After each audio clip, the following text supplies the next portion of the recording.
안녕하세요. 저는 경기도에서 전원주택 살이를 하고 있는 40대 초반의 여자예요.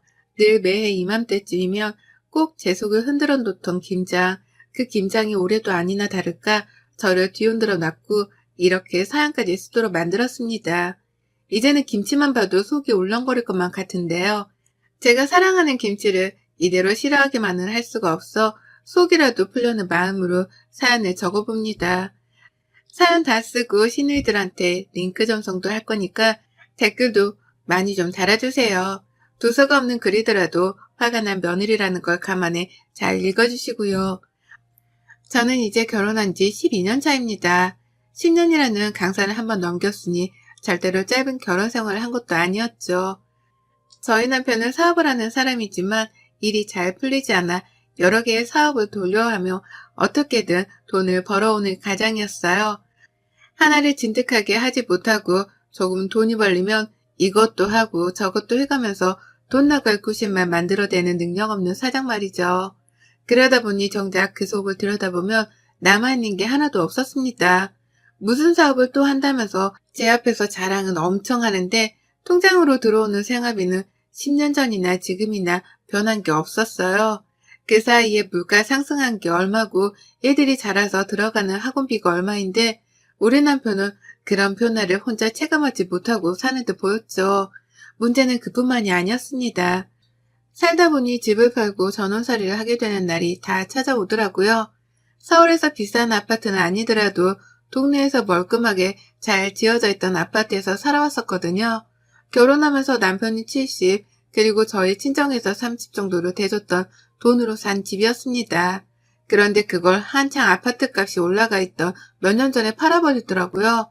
갑자기 전원생활의 뜻이 생겼다면서 말이죠. 처음엔 전원생활이라는 말만 들어도 설렜습니다. 남편이 돈을 많이 벌어서 우리가 큰 집으로 이사를 가나 보다 했어요.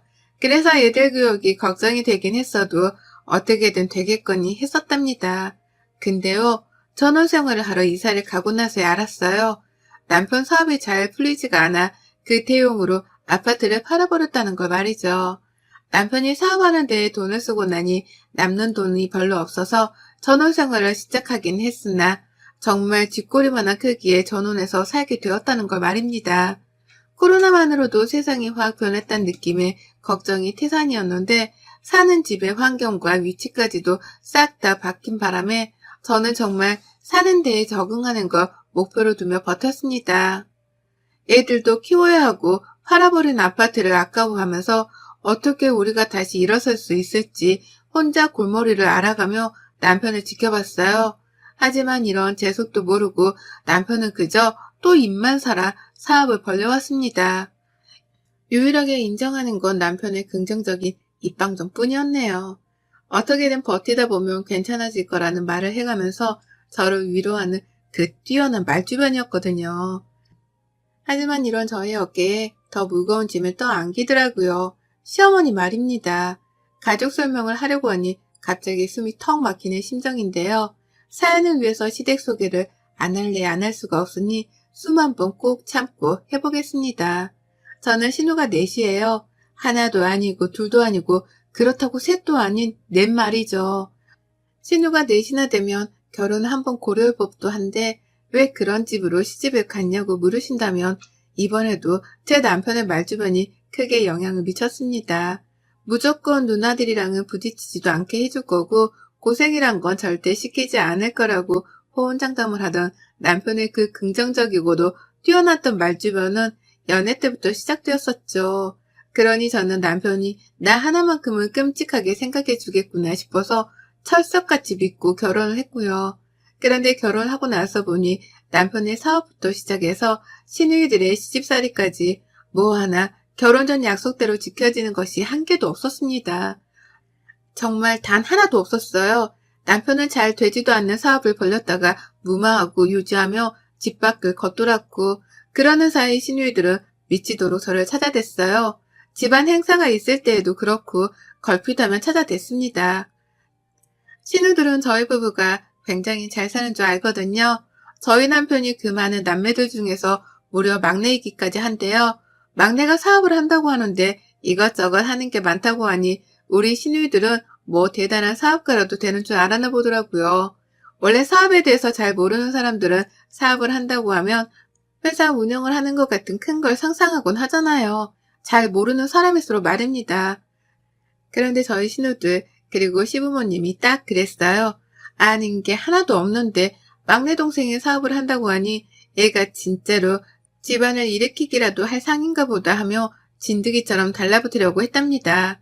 본인들 형편이 좋지를 못하니 남매들 중에서 사업을 한다는 저희 남편한테 들려붙으려고 한 거였죠. 사사건건 불러댔어요.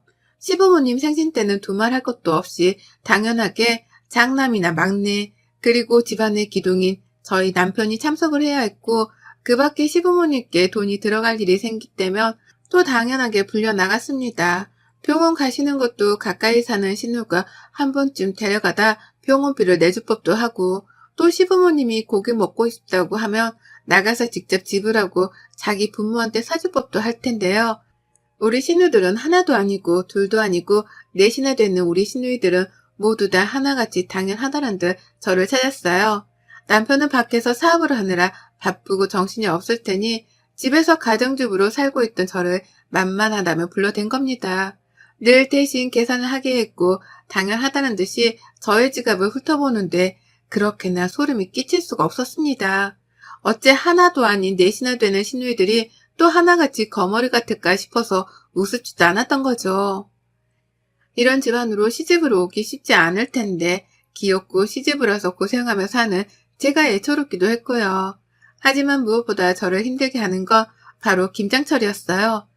다른 생일날이나 제삿날 같은 건 밖에서 외식을 하거나 시어머니가 같이 요리 하나쯤은 거들어 주시니까 그런대로 괜찮았습니다. 근데요, 김장철만큼은 정말 떠올리기만 해도 숨이 답답할 정도로 저에게는 트라우마 비슷한 거였어요.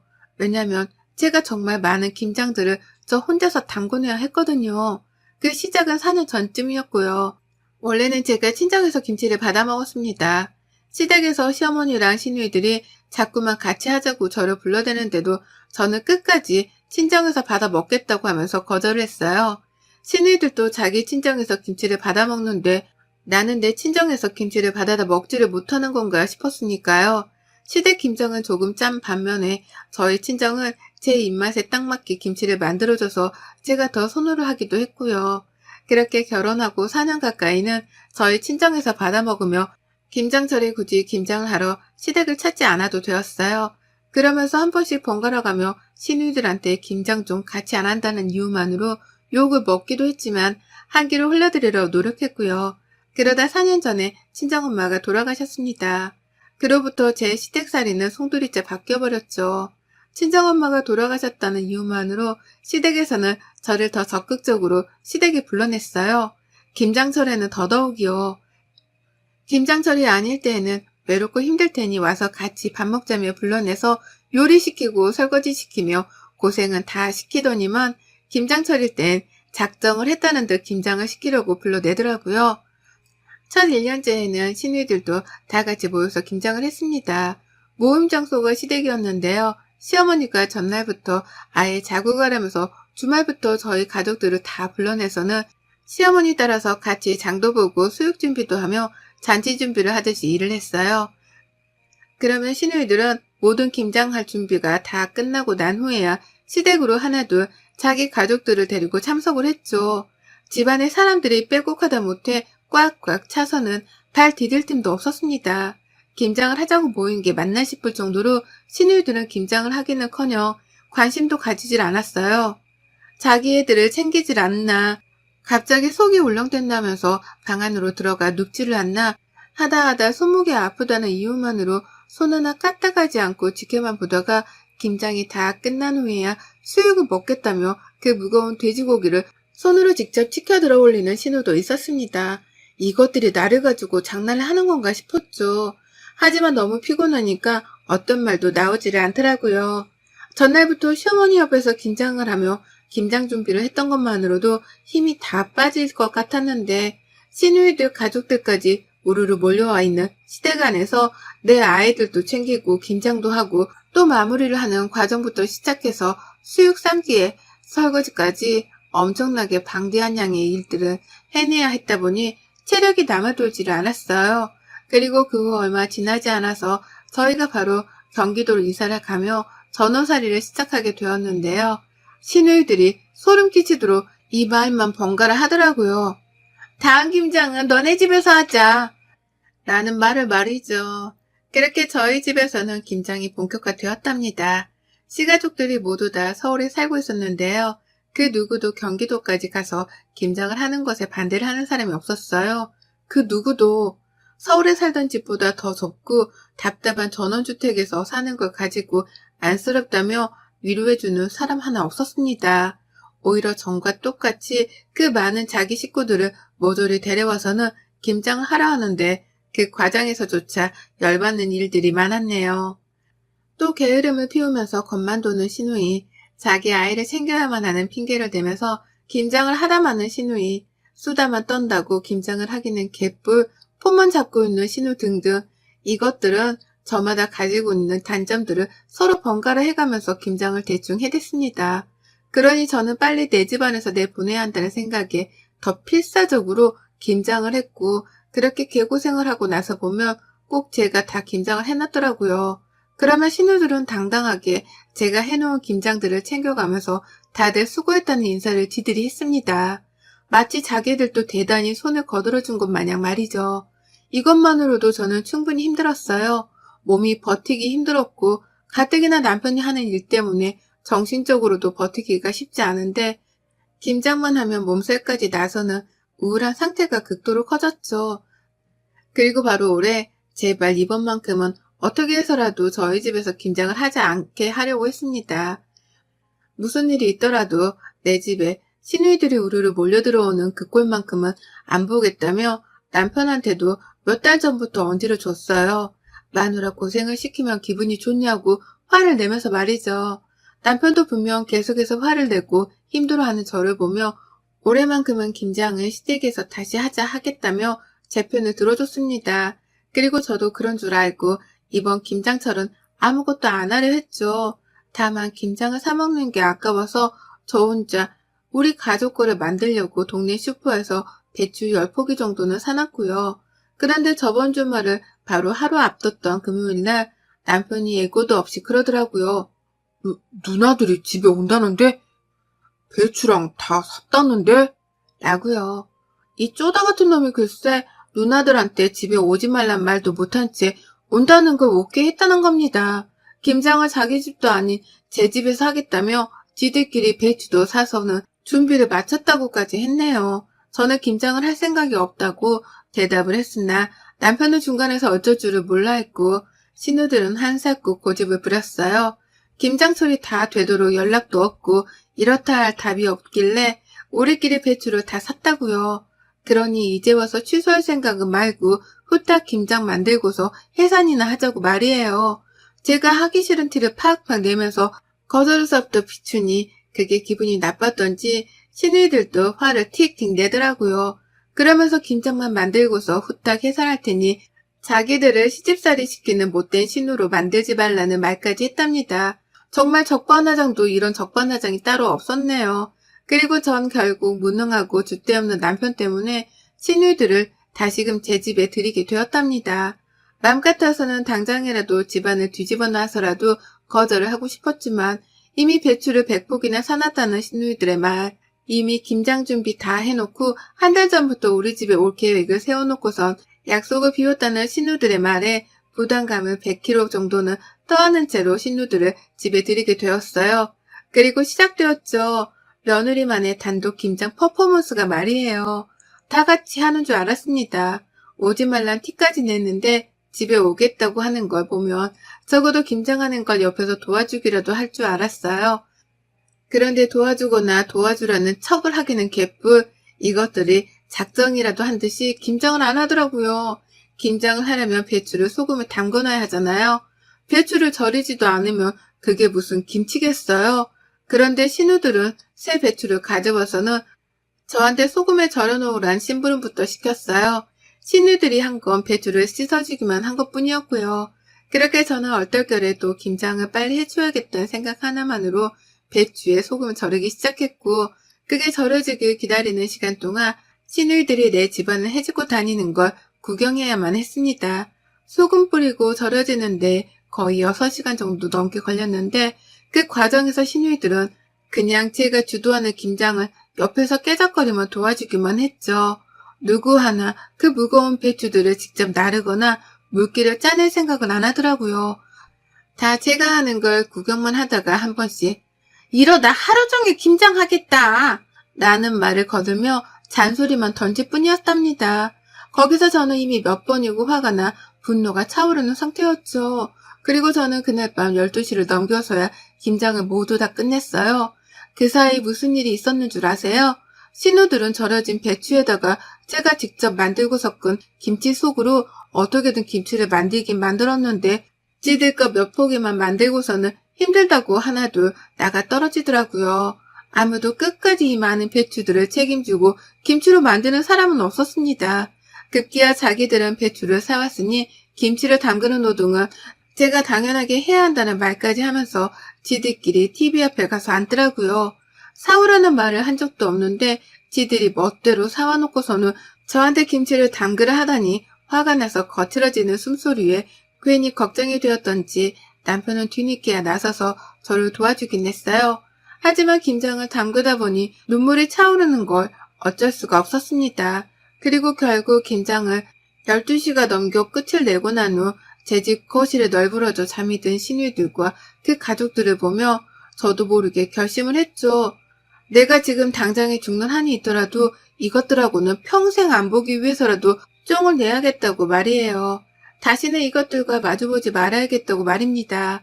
어떻게든 빨리 해치워서 내 집안에서 나는 김치 냄새라도 빼려고 서두른 건데 정신을 차리면서 김치를 만들고 있다 보니 모두가 잠이 들었던 그 한밤중 저는 혼자서 김치만큼이나 시뻘거진 제 얼굴을 다독여가며 그 모든 분노를 평생의 인내심을 가지고서 참아냈어요. 그리고 다음날 아침 저는 시누이들이 사오고 담그지도 않은 그 100포기의 배추들을 모조리 다 콩알만한 집 앞 마당에다 버렸습니다. 네, 저희가 따로 잔디를 심은 것도 아니라서 완전히 흙바닥밖에 없는 마당이었는데요. 그 마당에다가 제가 기껏 고생하고 피땀 흘려서 만들었던 그 배추 100포기를 아낌없이 바닥에 버렸어요. 재활용을 하지도 못하도록 하나하나 겹겹이 쌓아놓지도 않은 채 흙바닥에 펼쳐서 버려놨죠. 새벽같이 그 짓을 했던지라 조금 시간이 지나고 보니 벌써 하나둘 배추들이 푹 숨이 죽기 시작하더라고요. 그 꼴을 보니 속이 시원한 게 이거다 싶었네요. 내가 지금 원하는 건 시누이들한테 제대로 화풀이를 해줘가면서 시누이들이 빈손으로 김치를 가져가지는 못하겠구나 싶었던 거죠. 그리고서 저는 괜히 소심하게 발로 흙을 차버리며 배추들 위에다가 또다시 흙을 뿌렸답니다. 그리고 저는 그날 남편을 깨워 가장 먼저 마당이 널브러진 배추를 보여줬어요. 남편이 처음에 헛것이라도 봤나 싶었는지 잠시 멈칫하다가 뒤늦게야 배추 정체를 알아내고는 문 앞에서부터 비명을 지르면서 마당으로 뛰어가더라고요. 집 앞에 시뻘건 배추들이 그 꼴을 하고 있으니 처음 한동안은 잠시 충격을 받았던 겁니다. 그러면서 다 버린 거야? 그걸 다 버린 거야? 라고 더듬으며 물어를 보는데요. 저는 놀라는 남편과 상반되게 끝까지 태연하게 굴었답니다. 그리고는 그 상태로 모든 배추들을 다 버렸다는 설명도 해줬고 그 상태로 뒤도 생각 않고 이혼을 하자는 선전포고도 날려버렸어요. 내가 너랑은 2번 다시 못 살겠다. 신우가 하나도 아닌 넷인데 그 넷을 다 상대하고 사는 내 팔자도 이제 그만 끝내고 싶어. 이렇게 더 살다가는 내가 제명에 못 살 것 같으니까 내 인생 방해 그만하고 이쯤에서 쪽내자. 이쯤에서 갈라서고 다신 니들 누나 내 눈앞에 띄게도 하지 마. 라고 하면서 말이에요. 남편은 여전히 배추 앞에서 정신을 못 차리며 하나라도 건질 게 있나 싶은지 하나둘 가까이가 들여다보기 시작했습니다. 그러면서 수도호수를 찾더라고요. 흙더미라도 물로 씻어내면 괜찮을런가 싶어 말이에요. 그런 남편을 뒤로 한 채 저는 뒤에서 그럼 그렇지 라는 혼잣말을 하며 집으로 들어갔어요. 그리고는 곧장 제 방 안으로 향해 짐을 쌌습니다. 남편 차키를 제가 쥐고는 차 안으로 짐을 마구마구 쑤셔 넣었어요. 하다못해 집에 있던 쌀가마니까지 챙겨 넣었으니 완전히 집을 거덜내려 했다고 보면 되겠네요. 워낙 벌이가 시원찮던 남편이어서 돈 될 만한 물건을 놔두고 사는 편은 아니었습니다. 그 덕에 짐이 많지는 않았지만 제가 챙길 수 있는 것들은 죄다 챙기려 했어요. 아이들까지 말이에요. 그리고는 차에 시동을 거니 시동 거는 소리에 남편이 그제서야 반응을 하더라고요. 여보, 가은아! 라고 하면서 분단선 앞에 놓인 가족을 찾는 것 마냥 울부짖으면서 달려왔습니다.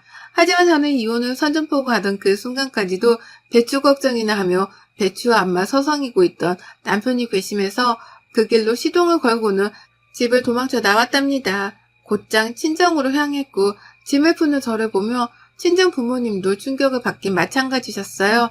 다만 쌀가마니까지 챙겨온 딸의 모습이 안타까우셨는지 저희 아이들을 안아주며 아무 말 없이 집안에 들여보내주시더라고요. 저는 그 길로 이혼 서류를 떼서 남편한테 퀵을 보냈습니다. 평생 가정주부라 급하다 할 게 없으니 퀵 배달이라는 걸 써본 적도 없는 저인데 이혼 서류를 배달시킨다며 이런 배달업체를 다 이용해 봤네요. 남편은 차가 없어 이동이 어려운지 바로 찾아오지도 못했어요. 시누이들은 전화통에 불이 나도록 전화를 걸어왔으나 제가 다 씹었고 결국 남편은 이혼 서류를 받고 나서야 저희 친정으로 찾아왔어요.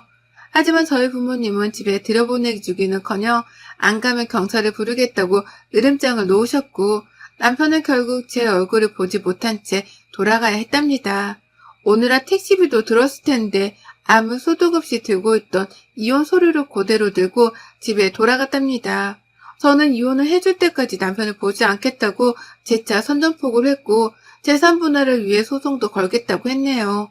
아파트를 팔며 남겼을 내 친정의 지분 정도는 도로 챙겨와야겠다 싶어서 말이죠.